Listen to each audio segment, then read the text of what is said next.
ಹುಟ್ಟಿ ವೀರಶೈವರಾದವರು.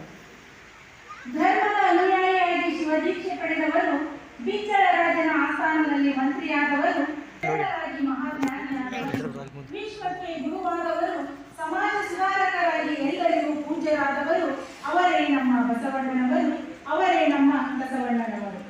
ಅಂತರಂಗ ಬಹಿರಂಗದ ಶೋಧಕರಾದವರು, ಅಂತರಂಗ ಬಹಿರಂಗದ ಶೋಧಕರಾದವರು, ಆಧ್ಯಾತ್ಮದ ಸಿದ್ಧಿಗಾಗಿ ಜನ್ಮ ತಳೆದು ಸಾಧಕರಾದವರು, ಧರ್ಮ ಆಧರಿಸಿ ಸಾಮಾಜಿಕ ಕ್ರಾಂತಿಗೆ ಕಾರಣರಾದವರು, ಭಕ್ತಿ ಭಂಡಾರಿಯಾದವರು ಅವರೇ ನಮ್ಮ ಬಸವಣ್ಣನವರು, ಅವರೇ ನಮ್ಮ ಬಸವಣ್ಣನವರು. ನಿರ್ಗುಣ ರೂಪವೇ ಆದವರು, ಓಂಕಾರ ನಾದವೇ ಆದವರು, ಜಾತಿ ಜಾತಿ ಎನ್ನುವ ಕ್ರಿಮಿಗಳ ಮದವಿಳಿಸಿದ ಮಹಾನಾಯಕರಾದವರು ಅವರೇ ನಮ್ಮ ಬಸವಣ್ಣನವರು.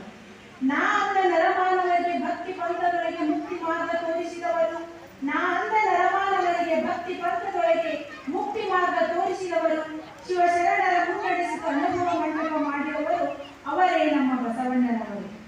ಭಕ್ತಿ ಎಂಬುದು ಬತ್ತಿ ಹೋಗೈತಿ, ಭಕ್ತಿ ಎಂಬುದು ಬತ್ತಿ ಹೋಗೈತಿ, ಅಜ್ಞಾನ ಅಂಧಕಾರ ಹೆಚ್ಚಾಗೈತಿ, ಅನ್ಯಾಯ ಅಸಮಾನತೆಯ ಹತ್ತಿಕ್ಕಲು, ಅನ್ಯಾಯ ಅಸಮಾನತೆಯ ಹತ್ತಿಕ್ಕಲು ಇನ್ನೊಮ್ಮೆ ಜನಿಸಿ ಬಾ ಬಸವಣ್ಣ, ಇನ್ನೊಮ್ಮೆ ಜನಿಸಿ ಬಾ ವಿಶ್ವಗುರುವೆ, ಇನ್ನೊಮ್ಮೆ ಜನಿಸಿ ಬಾ ಜಗಜ್ಯೋತಿ.